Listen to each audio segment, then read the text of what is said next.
안녕하세요, 여러분. 피스클리닉에서 함께 나누는 건강한 삶에 관한 이야기 시간입니다. 오늘 한의 전문의이신 좌윤 선생님 나오셔서 공황장애에 관해서 이야기해 주시겠습니다. 선생님 네, 안녕하세요. 안녕하세요. 반갑습니다. 선생님, 제가 이 방송을 준비하면서 이 공황장애에 관한 자료들을 많이 찾다 보니까 이미 많은 의학 전문 채널에서 이 주제에 대해서 예, 다루었더라고요. 그래서 오늘 이 시간에는 저희 피스클리닉 채널에서만 전할 수 있는 메시지에 좀 집중을 했으면 좋겠다라는 생각을 해요. 예, 그래서 이제 질문을 좀 드리고자 하는데, 예, 먼저 이 공황장애가 정신질환이라고 생각을 해서 교회 공동체 내에서는 사실 기도 제목이나 또 교회 공동체 식구들에게 오픈하기가 쉽지 않은 현실인 것 같아요. 그러니까 이런 것들을 오픈했다가 정말 영적으로 뭐 문제가 있는 게 아닐까, 또 믿음이 연약해서 그런 게 아닐까라고 제2의 정죄나 비판을 받을까봐 예, 그러한 두려움이 있는 것 같은데, 이러한 시각에서 벗어나서 이 공황장애를 어떠한 시각으로 이해를 하는 것이 좋을까? 좀 설명해 주셨으면 좋겠어요. 예. 공황장애라고 하는 건 정신질환입니다. 그게 바로 뇌에서 고장을 일으킨 거고요. 그 고장을 일으킨 원인이 극심한 스트레스 상황을 자신이 인식해서 자기의 몸을 발현시키는 거예요. 그러니까 만약에 내가 죽을 것 같은 공포, 만약에 길 가다가 강도를 만난 상황이 내 머리가 갑자기 그것으로 세팅이 돼 버리는 거예요. 그러니까 심장이 방방방 뛰게 되죠. 근데 그 심장이 방방 뛰게 되는 상황이 가슴이 아플 정도로 빠르게 뛰니까 힘들어하는 상황입니다. 근데 이 문제를 해결하기 위해서는 두 가지 개념이 중요해요. 하나는 외로움이라고 하는 것과 하나는 소통이라고 하는 것이 중요합니다. 왜냐하면 뇌에서 발생하는 거거든요.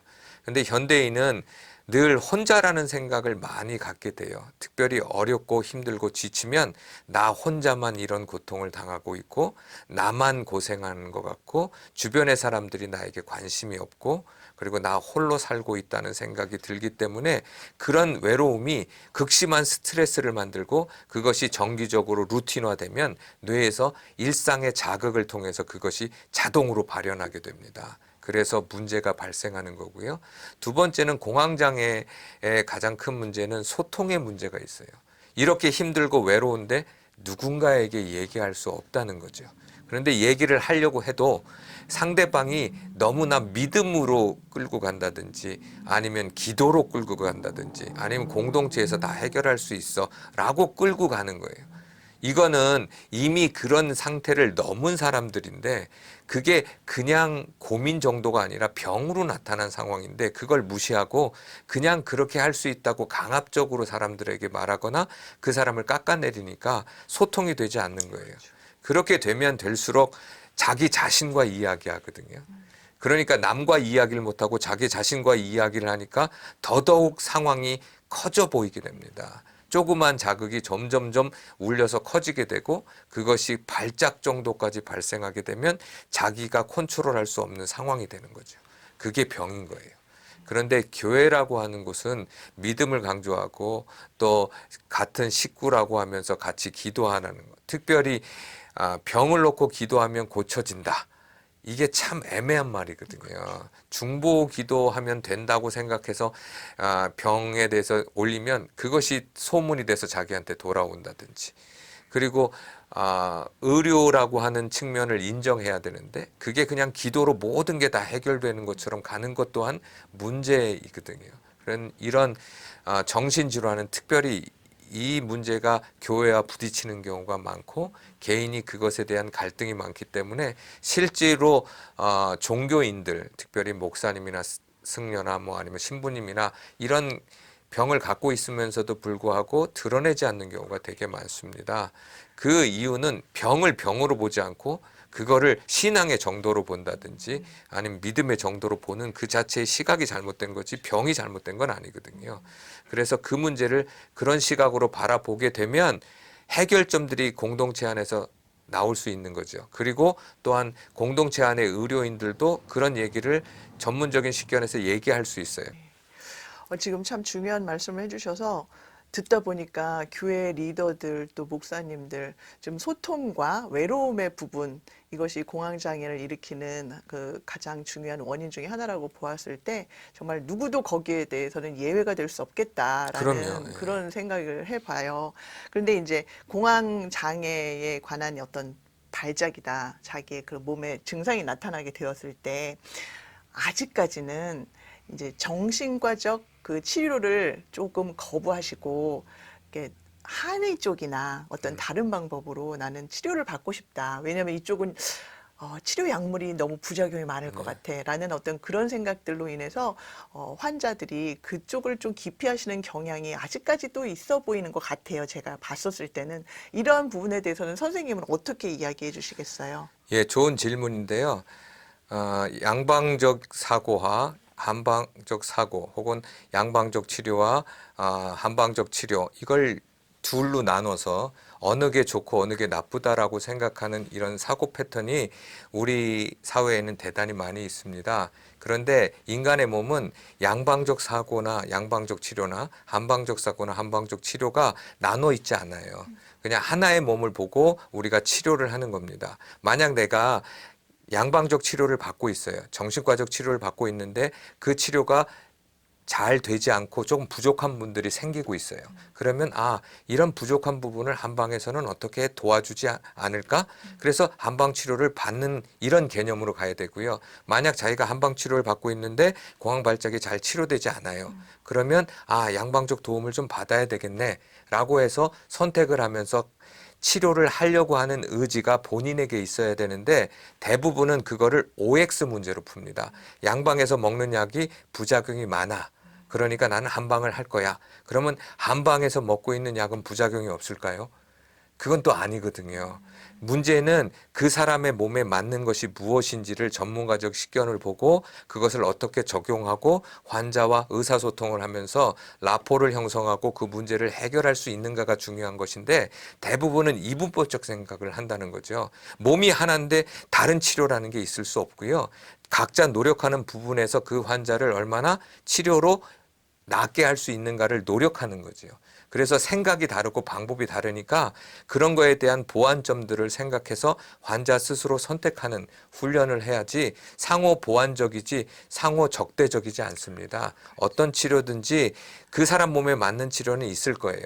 따라서 환자 스스로가 그런 종합적인 사고를 하면서 나에게 부족한 것을 어디에서 채울 수 있을 것인가라고 하는 고민들을 하면서 그 문제를 해결해 가야 되고요.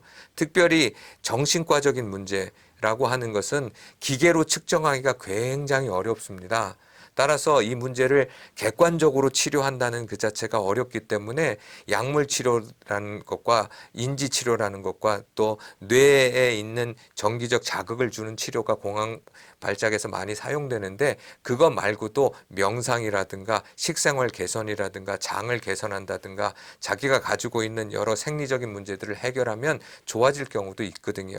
그러니까 이런 복잡한 문제들을 환자와 의사가 어떻게 함께 해결하려는가 생각을 해서 치료를 가는 게 맞는 것이지 어떤 질환에 양방 치료가 더 높고 한방 치료가 더 낫다 이런 개념으로 접근한다면 그 환자의 건강을 회복하는데 많은 경우의 수가 줄게 되겠죠. 우리 피스 클리닉에서 나누는 건강한 삶에 관한 이야기의 주된 내용은 이 환자 자신에 대한 그 교육인 것 같아요. 예, 그게 예, 가장 중요합니다. 그 부분이 현대에서는. 굉장히 지금 계몽되어야 하고 인식이 바뀌어야 하고 마음가짐이 바뀌어야 하는 그런 쪽의 방향으로 저희의 메시지가 이렇게 전달되고 있는 것 같다는 생각이 들어요. 예, 맞습니다. 선생님, 그 마지막으로 제가 또 질문을 드리고 싶어요. 만약에 제 주변에 그러한 공황 발작을 일으키는 사람을 발견하게 되었다라고 한다면 어떻게 도와줄 수 있을까요? 그것이 이제 모르는 사람일 수도 있겠지만 만약에 저의 사랑하는 가족이 될 수 있을 수 있잖아요. 예. 사실 제 막내딸도 이제 공황 발작을 5년 전에 일으켰던 적이 있었었거든요. 예. 어떻게 해줄 수 있는 게 가장 도움이 될까요? 일단 상황을 그려보면요. 공황 발작이 발생한 상황에서 알지 못하는 사람인 경우에는 가까이 가지 않는 게 가장 좋은 방법입니다. 그리고 가장 친한 사람이라면 옆에 가서 가만히 있어주는 게 좋습니다.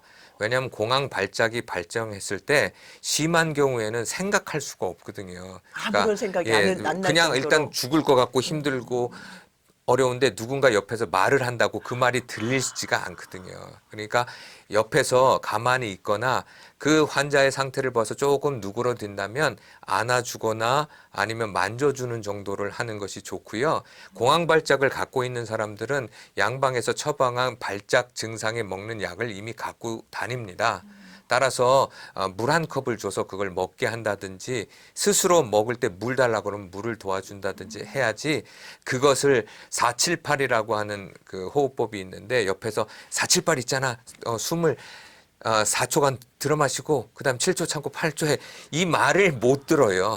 그런데 그걸 들을 수 있다는 건 이미 내 상태가 좀 안정이 된 상태예요. 그러면 그때 그 호흡법을 하면 도움을 얻을 수는 있습니다. 가장 좋은 건 제가 초두에도 말했더니 이 발작은 나 혼자 있는 상황에서 내가 죽을 것 같은 상황이니까 누군가 너의 옆에 있다. 내가 옆에 있다라는 걸 그 사람에게 비언어적인 방법으로 가르쳐 주면 그 많은 도움을 얻을 수 있고요. 될 수 있으면 지켜보는 게 가장 중요합니다. 뭔가 특정한 지시어나 이걸 한다는 건 또 다른 스트레스와 짜증을 만들어내는 거니까 가만히 있어주거나 등을 만져준다든가 하는 상황에 봐서 그 사람이 억셉트할 만한 상황들을 보고 거기에 비언어적인 방법으로 해주는 것이 가장 좋습니다.